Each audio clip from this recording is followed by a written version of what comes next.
할렐루야. 사순절 40일 기도학교 기도와 인내. 오늘 본문은 누가복음 18장 1절로 8절입니다. 예수께서 그들에게 항상 기도하고 낙심하지 말아야 할 것을 비유로 말씀하여 이르시되, 어떤 도시에 하나님을 두려워하지 않고 사람을 무시하는 한 재판장이 있는데, 그 도시에 한 과부가 있어 자주 그에게 가서 내 원수에 대한 나의 원한을 풀어주소서 하되, 그가 얼마 동안 듣지 아니하다가 후에 속으로 생각하되, 내가 하나님을 두려워하지 않고 사람을 무시하나 이 과부가 나를 번거롭게 하니 내가 그 원한을 풀어주리라. 그렇지 않으면 늘 와서 나를 괴롭게 하리라 하였느니라. 불의한 재판장이 말한 것을 들으라. 하물며 하나님께서 그 밤낮 부르짖는 택하신 자들의 원한을 풀어주지 아니하시겠느냐? 그들에게 오래 참으시겠느냐? 내가 너희에게 이르노니 속히 그 원한을 풀어주시리라. 그러나 인자가 올 때 세상에서 믿음을 보겠느냐? 하나님께서는 우리가 낙심하지 말고 늘 기도하기를 원하십니다. 그래서 기도의 가장 큰 어려움은 포기하지 않고 끝까지 기도하는 것입니다. 오늘 본문 과부와 재판장의 비유는 바로 이것을 우리에게 가르쳐 줍니다. 한 도시의 과부에게 어떤 어려움이 있었는지, 무슨 억울함이 있었는지는 모르지만 하나님을 두려워하지 않고 사람을 무시하던 완악하고 불의한 재판관을 매일 찾아갑니다. 그런데 재판관은 자신을 매일 찾아와 억울함을 호소하는 이 과부의 요청으로 인해 너무나 괴롭습니다. 아침에 찾아오고 점심에 찾아오고 저녁 퇴근할 때 또 찾아오고, 재판관은 도저히 살 수가 없는 것입니다. 결국 완악하고 불의한 재판관은 내가 과부의 원한을 풀어주리라 다짐하게 됩니다. 이처럼 하나님을 두려워하지 않고 사람을 무시하던 재판장이 과부의 청을 들어준 것은 오직 과부의 포기하지 않는 끈질긴 간청 때문이었습니다. 사랑하는 여러분, 기도를 이렇게 하라는 것입니다.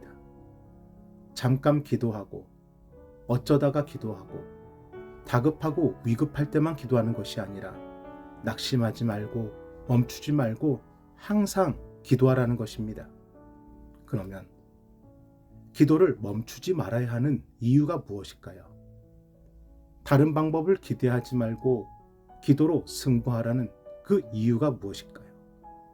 첫째, 다른 길이 없습니다. 과부도 알고 있었습니다. 재판관이 얼마나 불의하고 완악한 사람인지를. 하지만 과부에게는 재판관을 찾아가 자신의 억울함을 호소하는 것 외에는 다른 길이 없었습니다. 혼자 버텨야 하는 처지이기, 도움을 요청할 사람도 도움을 줄 수 있는 사람도 없는 상황이기에 이런 과부의 억울함을 풀어줄 수 있는 사람이 오직 재판관뿐이었습니다. 이처럼 우리에게 기도하라는 것은, 우리가 기도해야 하는 것은 우리에게 다른 길이 없기 때문입니다. 답을 찾을 수 있는 길, 다시 시작하고 다시 일어설 수 있는 길, 오직 그 길은 기도하는 것뿐이고 기도할 때 길이 열리기 때문입니다. 그러니 한 번만 찾지 말고, 다급할 때만 찾지 말고, 낙심하지 말고 멈추지 말고 항상 기도하라는 것입니다. 둘째, 관계 때문입니다. 과부와 재판관은 알던 사이가 아닙니다. 그럼에도 과부가 매일 재판관을 찾아갔던 것은 두 사람의 법적 관계 때문입니다. 이처럼 우리에게 기도하라는 것은, 우리가 기도해야 하는 것은 하나님과 우리의 관계가 기도로 맺어진 관계이기 때문입니다. 기도로 하나님의 말씀을 듣고, 기도로 하나님의 뜻을 따르고, 기도로 하나님의 응답을 확신하는 것. 예레미야 33장 2절로 3절입니다. 일을 행하시는 여호와, 그것을 만들며 성취하시는 여호와, 그의 이름을 여호와라는 이가 이와 같이 이르시되, 너는 내게 부르짖으라. 내가 내게 응답하겠고 내가 알지 못하는 크고 은밀한 일을 내게 보이리라.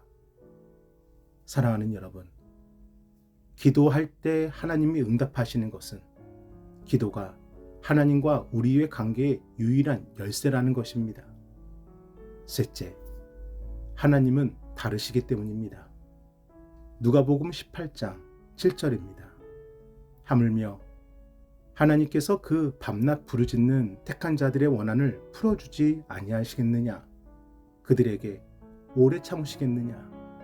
재판관은 불의하지만 하나님은 공평하시고 의로우십니다. 재판관은 사람들을 무시하고 귀찮아했지만 하나님은 작은 소리에도 귀 기울여 주십니다. 과부는 혼자 찾아가 혼자 간청했지만 우리는 성령께서 함께 중보하여 주시고, 과부는 사람에게서 답을 찾아야 했지만 우리는 하나님께 답을 구해야 합니다. 하물며 하나님께서, 이 말씀을 결코 잊지 마시길 바랍니다. 넷째, 기도는 반드시 응답되기 때문입니다. 누가복음 18장 8절입니다. 내가 너희에게 이르노니 속히 그 원한을 풀어주시리라.